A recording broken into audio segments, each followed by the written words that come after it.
Today's guest is the President of Israel.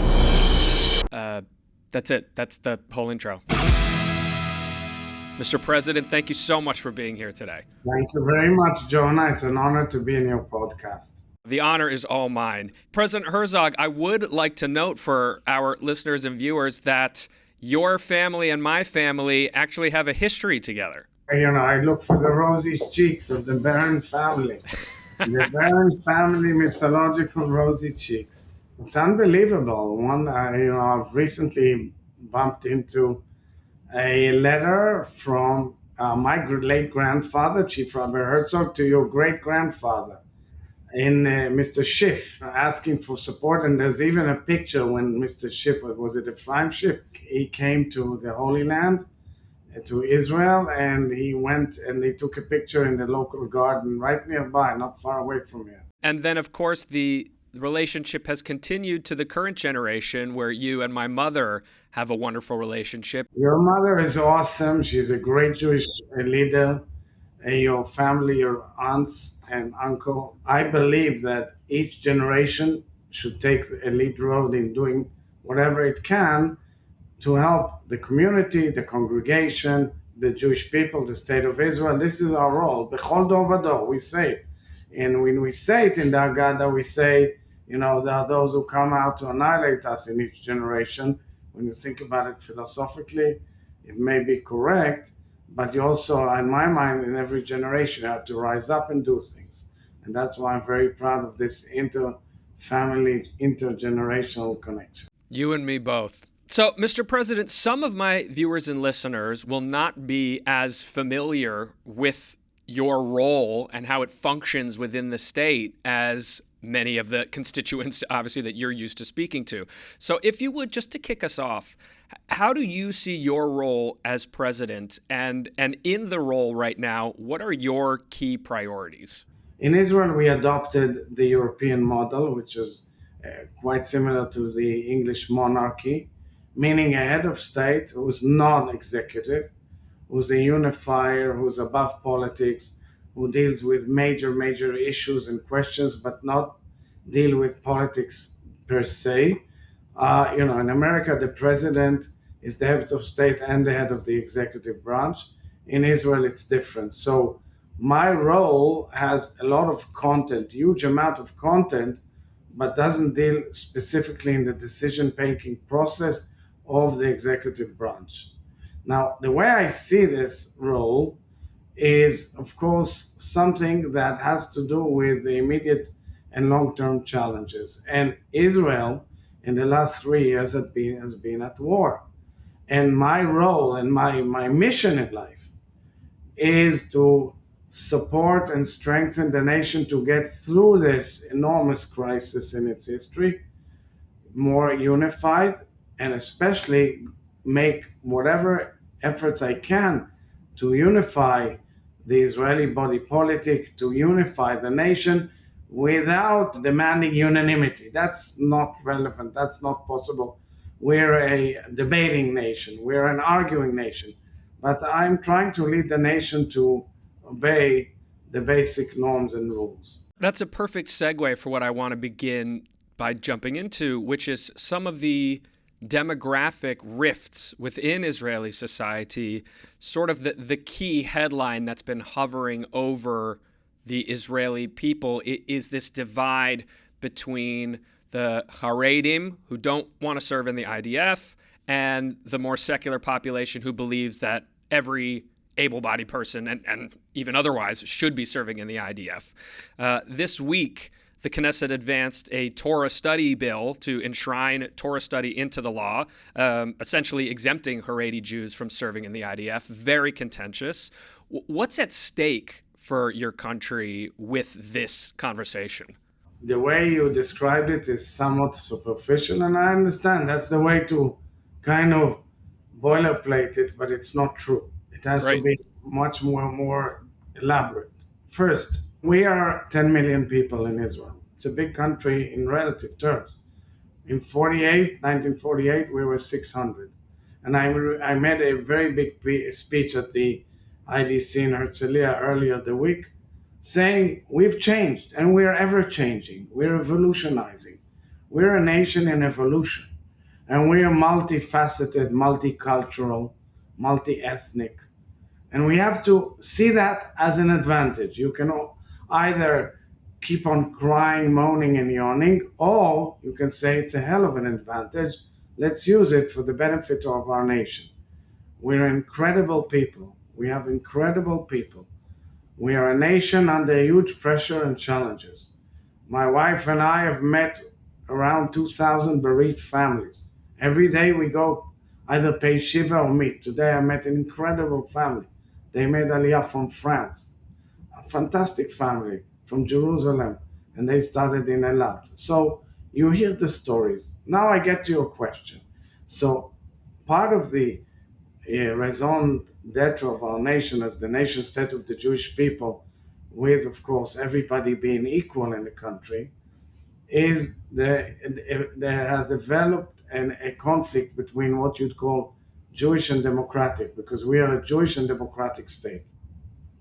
And the debate is evolutionized because you have more traditionalism, you have people dealing with issues of faith, you have issues of religion, like you have in the United States, but in a different manner. There are things in Israel that are not at the discussion zone at all. For example, as opposed to the United States, the issue of abortion is not an issue in Israel at all. Okay, and it's not that it's not a religious or halachic issue, but it's resolved. Here comes and enters an issue which has been from day one a question in Israel is who is obliged to serve in the army in obligatory service at the age of 18 and who is exempt. The law exempted the Arab community, except the Druze community, where they already, in the beginning stages of the state, signed a treaty where they are part and parcel of Israeli conscription obligations. And there was a big, huge debate from the beginning about the yeshiva students. Now, yeshiva students, you have the yeshiva world is one of the greatest gifts that the Jewish people, the whole yeshiva studies system is one of the greatest gifts that the Jewish people have developed for themselves, maintaining their Jewish identity, sharpening some of their brilliance, and their incredible contribution to humanity starts from the fact that in the yeshiva studies from day one, you ask questions and you cast it out. And it's a whole unique system of learning which is extremely onerous and difficult. And the yeshiva world in Israel has evolved dramatically also in America and elsewhere. And it includes Zionist religious, an incredible group of Israeli citizens who have contributed immensely to Israeli security and Israeli society in all spheres of life, Israeli management, Israeli leadership, what's not. And they serve in the army automatically, and they actually have huge mobilization rates. And they are heroes. And they have made a huge sacrifice, including in the last war. And you have the Haredi, the ultra-Orthodox, which is a multifaceted community by now, including huge amount of facets, some mobilized, and some, most of them exempt. The debate on the exemption has been going on for generations. They say we are defending the nation by studying, and it means studying day in, day out for months every year.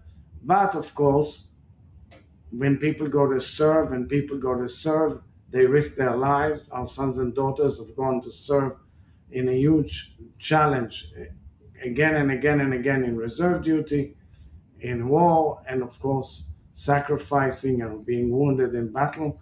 And it kind of brought up and put a major focus on the debate within Israeli society.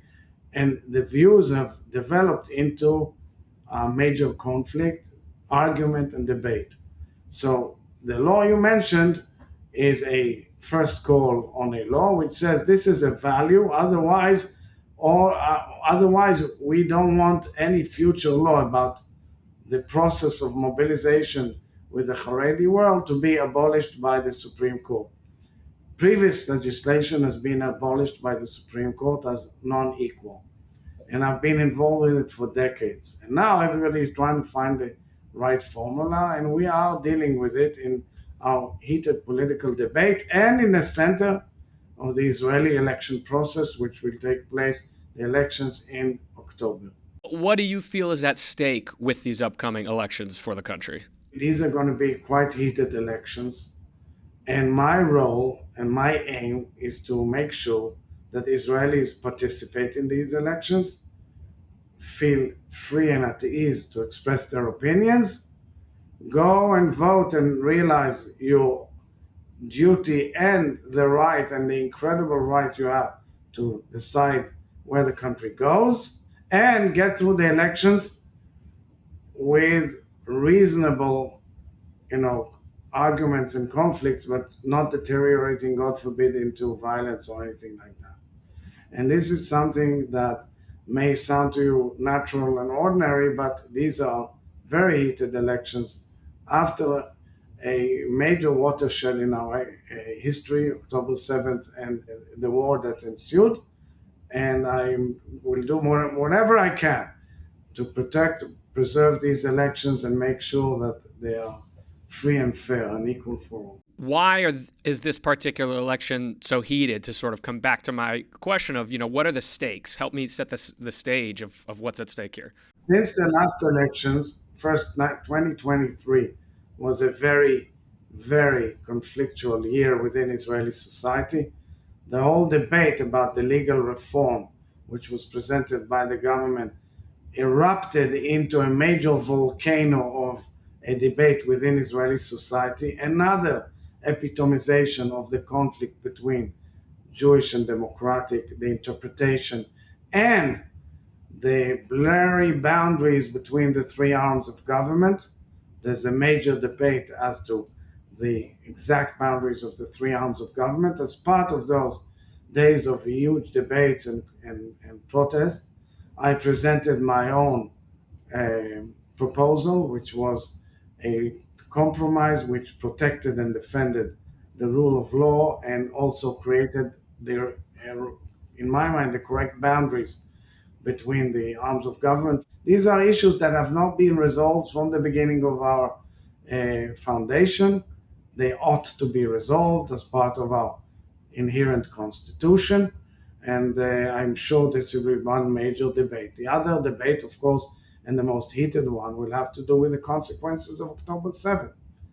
And I don't want to go into the whole debate, but it's clear as to how does one transform and translate the responsibility of the leadership, the responsibility of the army and the security agencies, and of course, how does one inquire and investigate the faults of October 7th, and a lot of emotional debate around it. And of course, the key questions that we always know: economy, peace process, the Middle East, the future with our neighbors, the Palestinians, and of course, the war with Iran, and so forth and so on. And it will also be epitomized according to the personal questions of the leadership. I know we here in the diaspora are watching with bated breath to see what will happen there. Obviously, there's a spectrum of political belief and leaning here, as well as we reflect on what's happening in Israel. But certainly, at least one of the camps is a concern or a hope that there will be a change in government that might lead to a turning down of the volume of the challenges that we in the diaspora face right now, the rampant anti-Jewish sentiment, and there's a hope that with a change, things might quiet down. Is there any discussion about diaspora when it comes to the outcomes of this kind of an election? So, look, first of all, it is very important for me to relay to our listeners and viewers that this is another great example of the greatness of Israel. People tend to forget. We are a vibrant democracy. People by the millions will go and vote. And one has to respect this democratic process in Israel. Rather than all those bashers and haters of Israel keep on blasphemizing and lying about Israel, They ought to come and see for themselves. This is a vibrant, active, impressive democracy with a range of views unbelievable from the biggest spectrums you can imagine, with Arab Palestinian parties going all the way to the extreme right parties. We have the whole view and the whole spectrum, and I'm very proud of it. I understand what you're saying. Of course, I don't intend to go into that because it is a political opinion within elections. But I would say that I expect the issue of the Jewish world and the impact of Israel on the Jewish world to be discussed. Honestly, to be honest, because of the huge amount of issues on our plates, it's not the top priority. But I was happy that the Jewish Federation of North America, headed by Gary Turgo and Eric Fingerhut and their leaders, have signed with the Israeli government this week an agreement regarding Jewish day schools and the support that Israel ought to give to Jewish day schools and to pupils all over the world and in the United States. I know Jewish day schools are expensive. We want to strengthen and enhance Jewish education in all its multifaceted nature of Judaism. We want to see more and more kids join those schools. I welcome this effort, I congratulate it, and I support it. And I believe that the story of the Jewish people should be very much in the minds of Israelis. I'm trying to promote it as much as I can. Remember my initiative, Voice of the People. Mm-hmm. It's an incredible initiative that convenes 150 Jewish leaders from all facets of Judaism around the world, from Israel, from the United States, and the rest of the world. The next cohort will open for registration later in the year, and I invite people to join and register. And then they will be selected by an algorithm, and which has so far has done immense success in introducing us to Jewish voices which we haven't heard or known in Israel, and also Israeli voices to Jews around the world. One of the main objectives of mine as president of the State of Israel, the only Jewish nation state of the Jewish people in the world, is to get the Jewish people closer so that Israelis get to know the Jewish story abroad and Jews around the world get to know the Israeli story in a more intimate manner. This has been a real pillar of your leadership for a long time, of trying to strengthen this relationship between Israeli Jews and world Jewry. And so I'm curious how you see how October 7th has perhaps changed that relationship. What's shifted or evolved in the last couple years? It was a watershed moment that will be regarded for centuries. Guys, we're in it. All our viewers, we're in it. Yeah. It hasn't gone, hadn't faded away. It exposed, first of all, major questions in Israel regarding, our trust of our neighbors. Is there a future for peace? Of course, our immense resilience, the heroism of a young generation that went in and still goes. Imagine that young Israelis, some of them spend 6 months in a year now in wearing uniform. I know it from my own home. It changes your life. It changes your education, your job, everything, your plans. The nation has been mobilized whilst it's yearning for peace and wants to see change. So that's a watershed moment in Israel and will be discussed heavily, of course, also in the elections. And it has been a watershed moment for Jews all over the world. First, after October 7th, we had months and months of convoys of Jewish faculty from campuses around the world, from universities in the United States mostly, coming to Israel. And, they came to strengthen, but they also received a lot of solace and strength because they came harassed and they told us terrible things about what's going on in American campuses against Jews and people who believe in Israel and in Zionism, and what is going on in faculty and what's going on in internal politics. I remember one major faculty member for a very distinguished university saying to us, for 15 or 20 years, he said, we've been walking on broken glass, as Jews, as Zionists. We can't say anything or write anything, otherwise, we'll be blocked in the way we are promoted. Our papers will not be published in the journals, and a lot of other things which we weren't aware of. We heard, but we haven't seen. I'm happy that there is a pushback in many universities.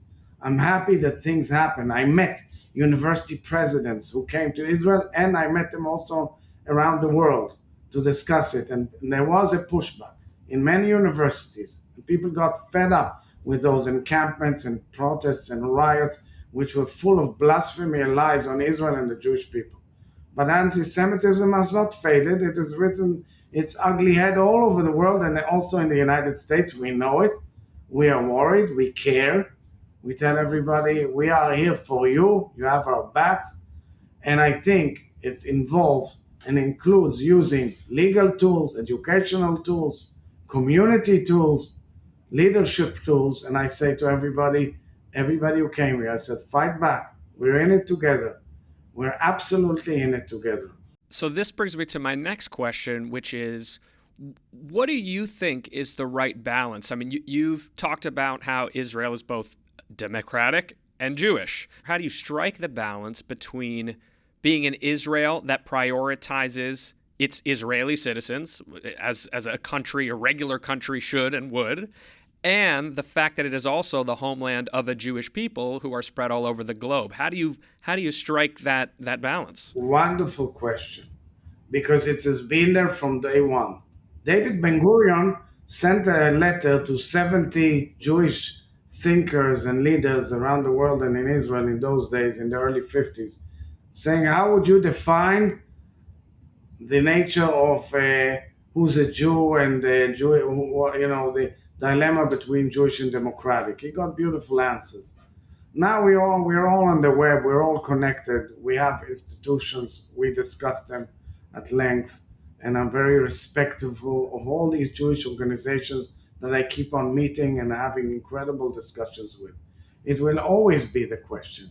But I believe, and this is my point I'm putting a major focus on, is educating Israeli leadership to be aware of the needs of our brothers and sisters around the world, to understand the diversity of Jewish life abroad and its wealth and its richness, to understand the various streams in Judaism, which some of them are less present in Israeli public life and discourse, to understand that things they say or legislate or decisions they take have direct impact on Jewish communities and Jewish life abroad, to think how we protect and preserve and help, to strengthen the connection, to introduce each other to each other. That's why you have these beautiful shlichim and emissaries in communities, in schools, on campuses, in order to introduce each other to each other. All I'm saying is that rather than growing disparate, we have to grow more united, more aware. We can have our arguments and debates, but now the equation has changed. Israel and the United States both have the major pillars of Jewish life by the millions. Let's say 6.5, 7 million each. The rest of the Jewish world has about 3 million. But at the end of it all, we are a small nation amidst a sea of 8 billion human beings. We have to do whatever it takes to continue to preserve our great heritage, to be united, to understand that we are under constant threat, which was always there. And on the other hand, to keep doing good and contribute to the world.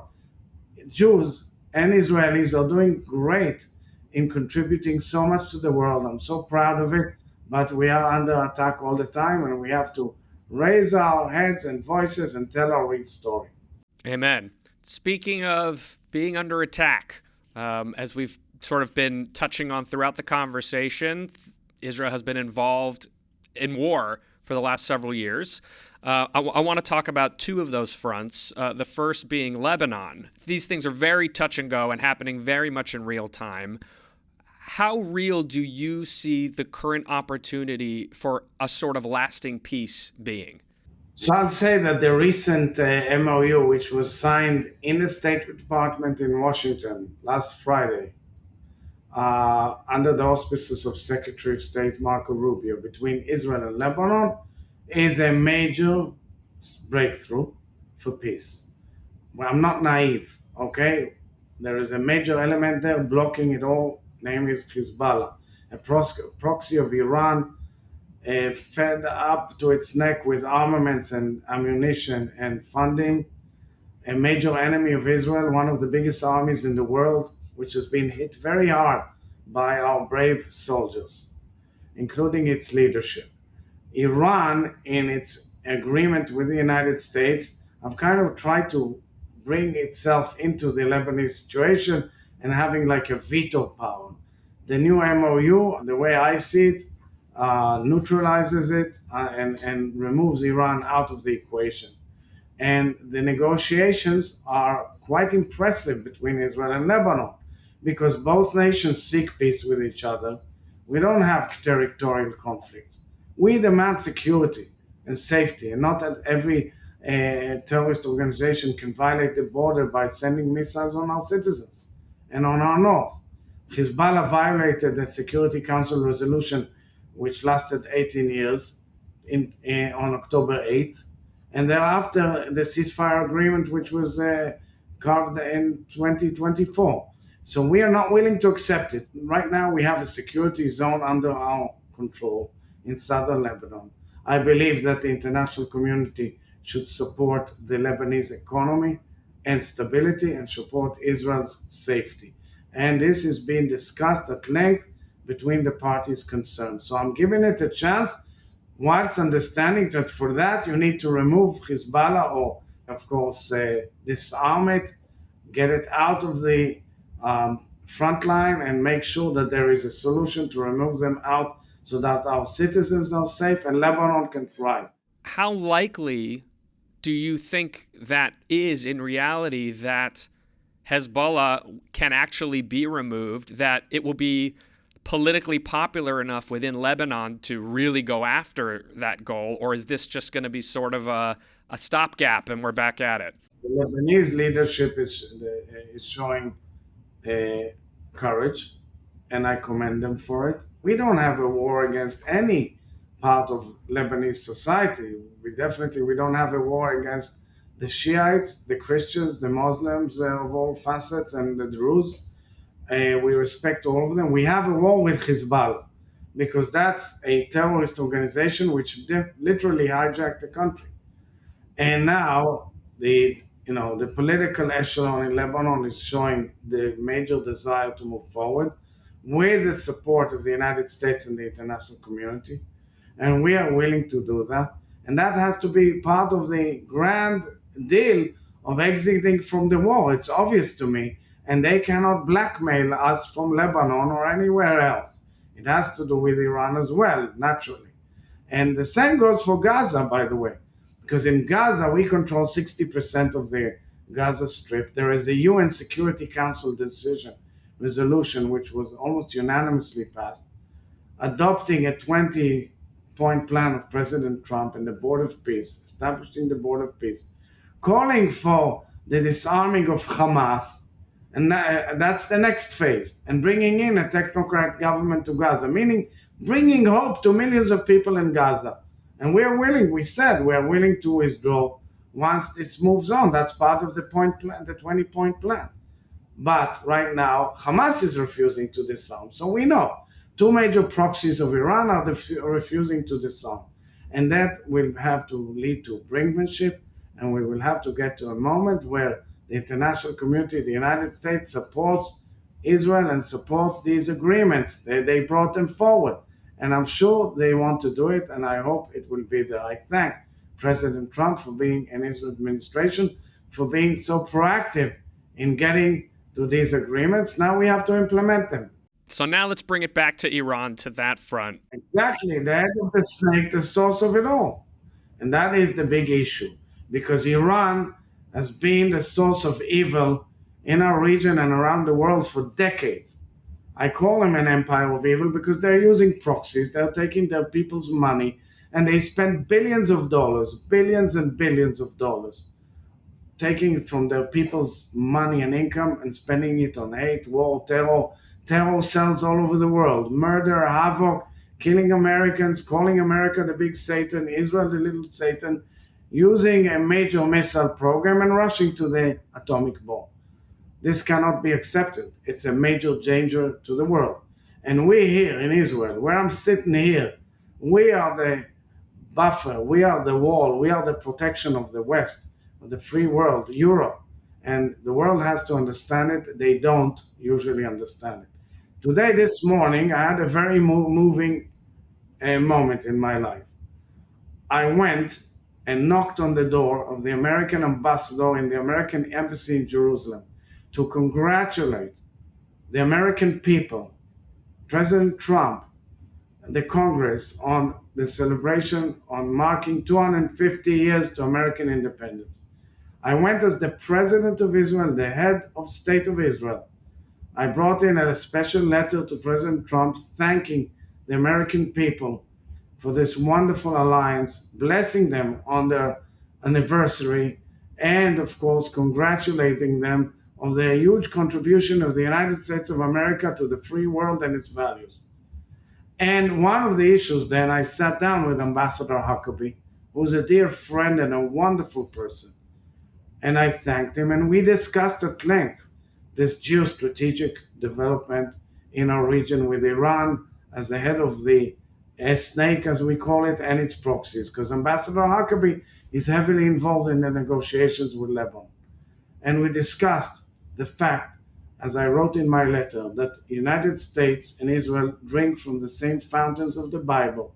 We have the same set of values. We are vibrant democracies, and we should be strong together in combating this empire of evil and also changing the reality so that we have peace and pursue peace in our region. This is what we are eager for. This is what we want. Peace with all our neighbors, including the Palestinians as well.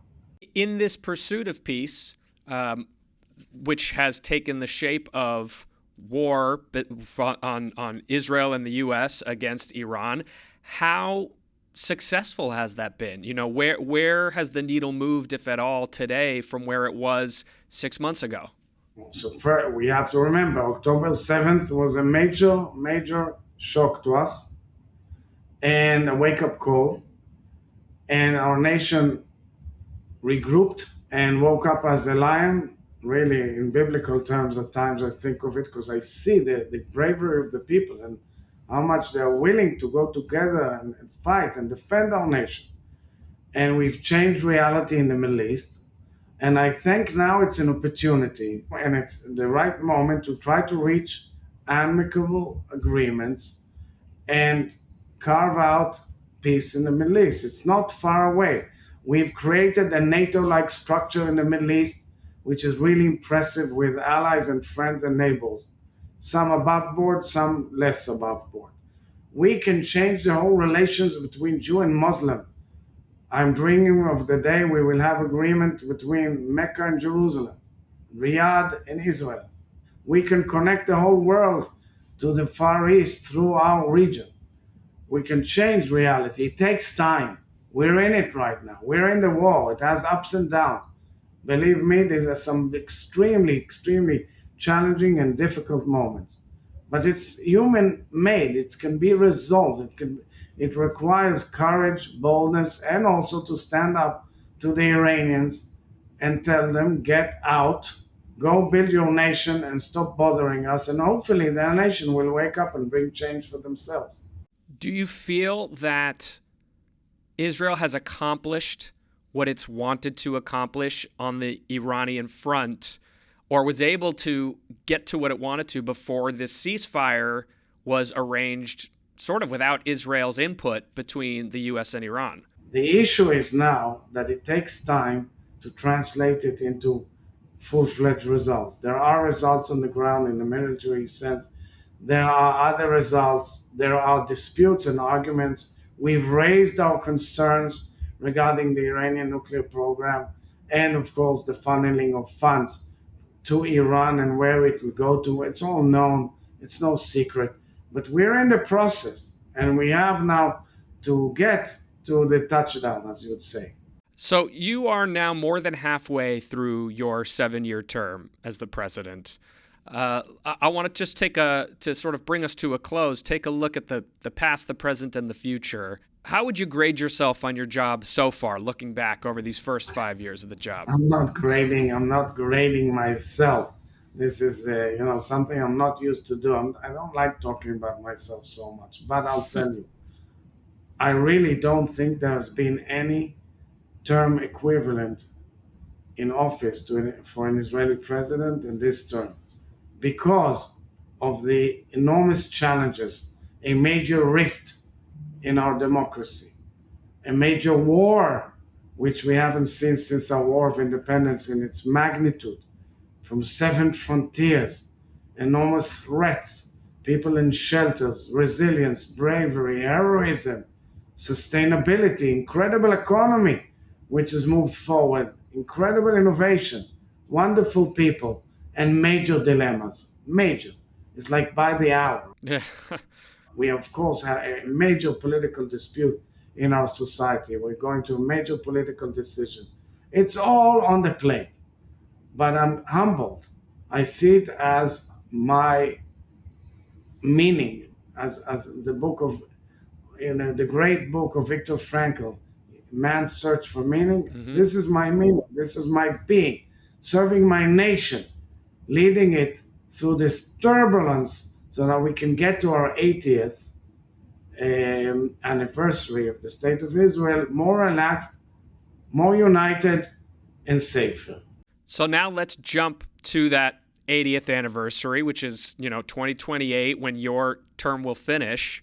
What do you hope to be able to say was accomplished between now and that moment 2 years from now? I hope we'll be able to reach understandings on the legal constitutional divide and move forward, meaning some pieces of legislation that will carve out the boundaries in a way that protects the independence of the judiciary and enable clear horizon of relations between the three arms of government.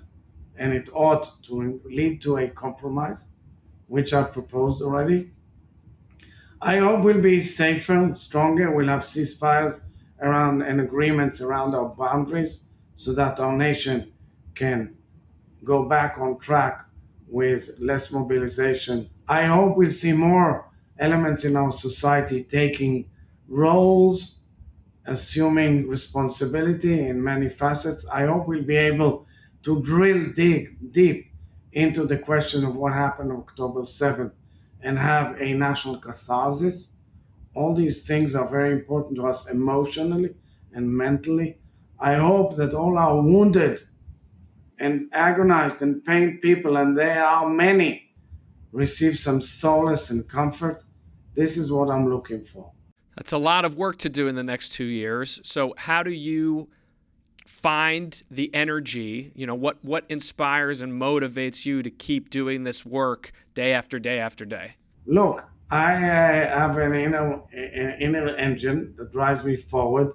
I inherited it from my previous generations. I take things in proportion, meaning I know how to analyze historical consequences and look back into the future because I have a multi-generational viewpoint and I'm a freak of history, so I can gather and compare cases.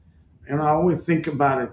My grandfather was chief rabbi of the land of Israel before the creation of the state, and then the first chief rabbi of Israel. He was like the Pope. Rabbi Herzog was a giant and a scientist and all. But imagine that how many people knocked on his door and told him, my relatives out there in Europe disappeared. Can you save them? And he couldn't do anything. How many yeshivas, how many Jewish institutions, they're all eradicated. Or my father, who was a war hero in World War II and later on in Israel's wars. He was one of the first officers of the British Army to walk and enter Bergen-Belsen concentration camp. And he saw skeletons moving in pajamas on the floor. And when he started speaking to them, they thought he's a Nazi perpetrator. And he spoke to them in Yiddish. And he said, I'm an officer from Eretz Israel. I'm here to save you guys. There are more Jews in the world. And they didn't want to listen until they relaxed and started being fed and cleaned with, huge amount of Jewish bodies lying there rotting in the sun. Okay, so there's proportion. Then they fought for Israel's independence. Then we built the most incredible nation, incredible people. It's my duty to express this story and give the nation proportion. I know it's difficult. I know. Believe me, I absorb an enormous amount of pain and agony and anger and what's not. But I also see great moments of pride and joy. And I'm trying to relate to my nation and tell my nation, the people of Israel, be strong. We'll get through it together. Jewish people all over the world, be strong. We'll get through it together. Amen, amen. I love that. Thank you so much. To end things, as I like to do on the show, we're going to do a little lightning round. And I have my Israeli version of the lightning round that we're going to do that I call Zeh o Zeh. Okay, let's try it. Upper East Side or Upper Galilee? Oh, of course, Upper Galilee. It's beautiful, but I grew up in the Upper East Side and I always loved it. Machane Yehuda or Carmel Market? I love Machane Yehuda. Ramaz or Tel Aviv University? Well, I love Ramaz. Look, Ramaz influenced my life big time. Ramaz is a great Jewish school. I'm very proud of Tel Aviv University, but Ramaz impacted my life.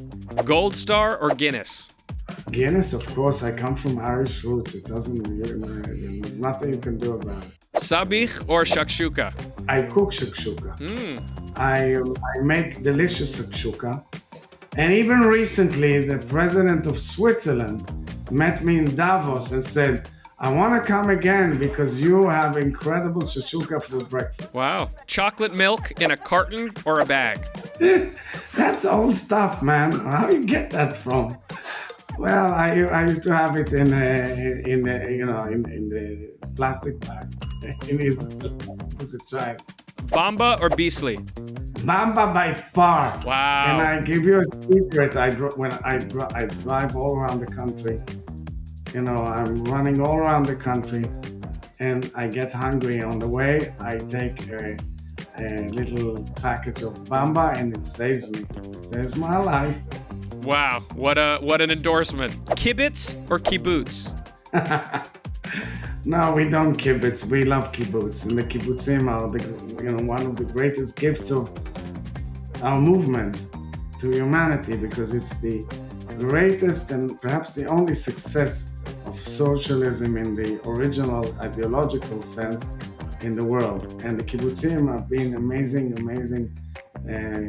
people, the kibbutznikim, and of course the way they defended and protected our borders. Maccabi or Hapoel?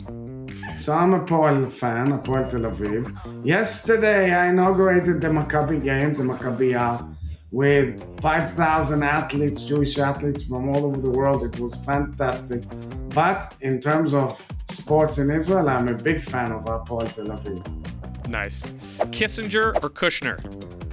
First of all, I'm a good friend of Jared Kushner, and I have huge respect for him. He's brilliant and does good.